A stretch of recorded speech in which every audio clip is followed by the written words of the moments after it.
So Stephen A. Smith just lost it on live television, and the backlash against Stephen A. Smith is only getting worse. Donald Trump called Stephen A. Smith low IQ, and Stephen A. Smith had a full on-air meltdown, panicking in the most hilarious way possible and demanding a debate with Stephen A. Smith.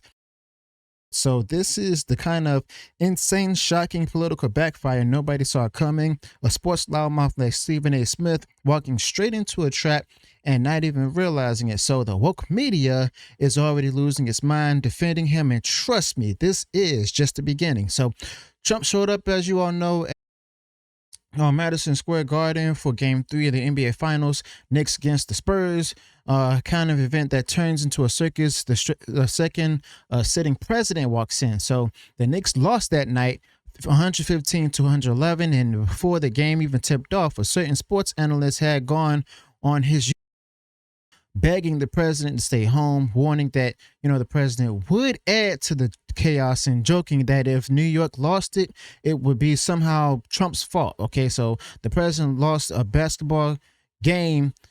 He did not play. He didn't even play in, and the television host decided that was a moment with him. So here's the president in an interview and stuff talking about, reacting to Stephen A. Smith's comments. So let's check it out.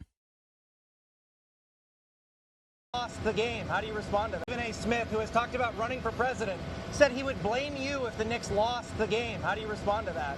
I think he's a nice guy. But you need a certain aptitude to run for president. You need a high IQ. I'm not sure that Stephen has that. I don't think he does that. Mr. President, could you give us...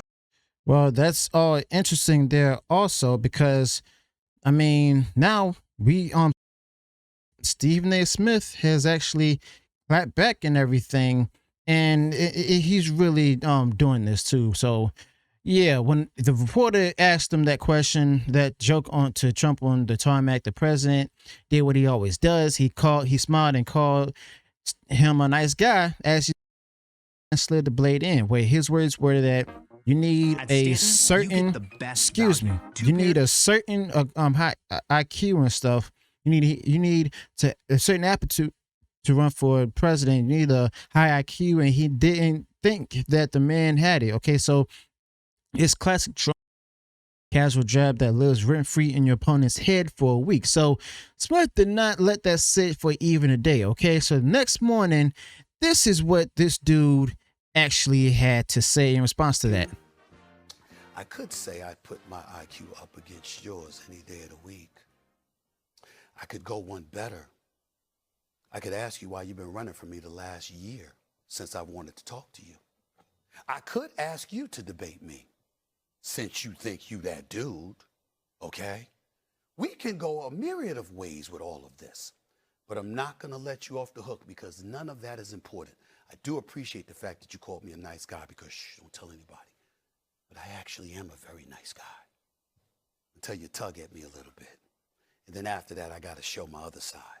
And my other side came out last night when I recognized that businesses that are accustomed to being patronized were compromised by you because you showed up.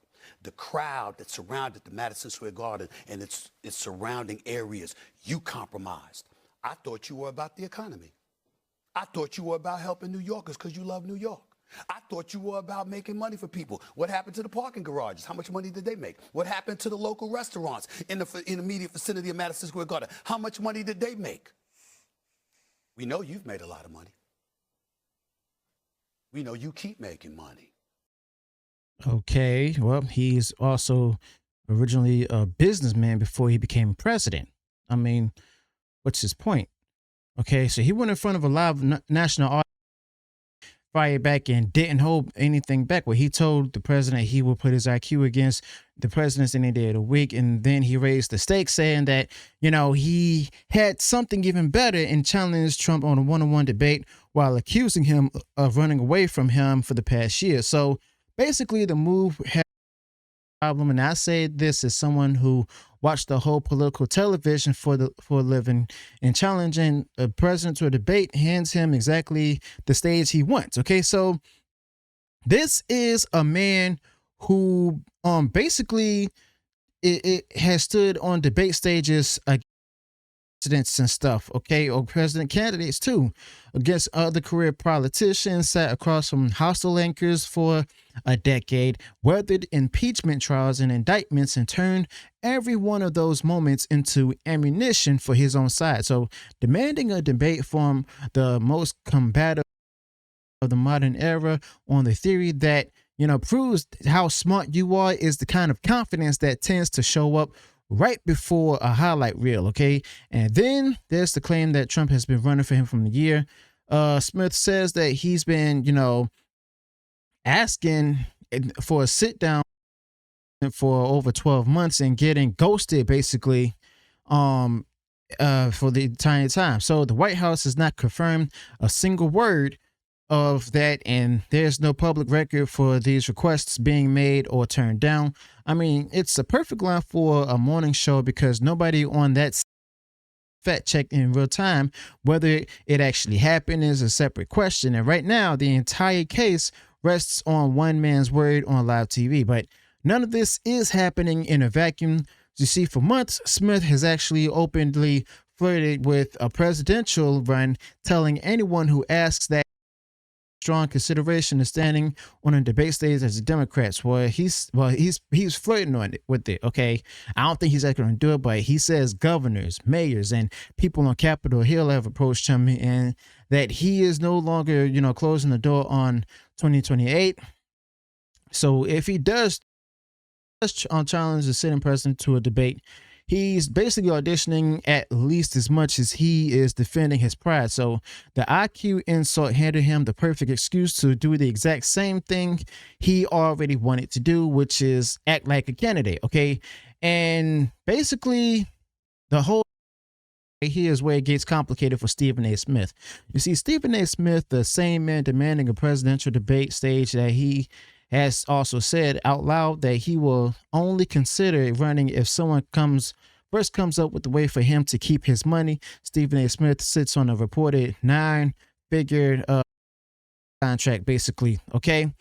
And Stephen A. Smith has made it plain and simple that he is in no rush to trade it for a campaign. So the message lands as something like this, where Stephen A. Smith is brave enough to debate the president of the United States, but only if it does not cost him his paycheck. And that's the kind of courage right there, the kind that comes with an accountant attached, basically. So, yeah, I don't think any of this is going to happen for real, but the Democratic Party is in such a rough spot right now that the elected officials are reportedly courting a sports debate host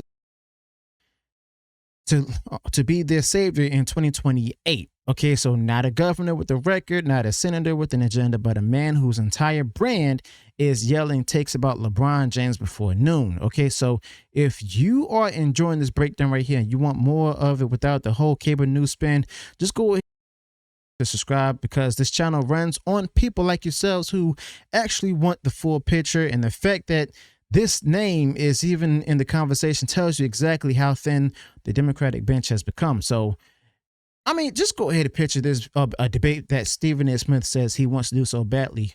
And Stephen A. Smith is only excellent in a television format he controls with a camera.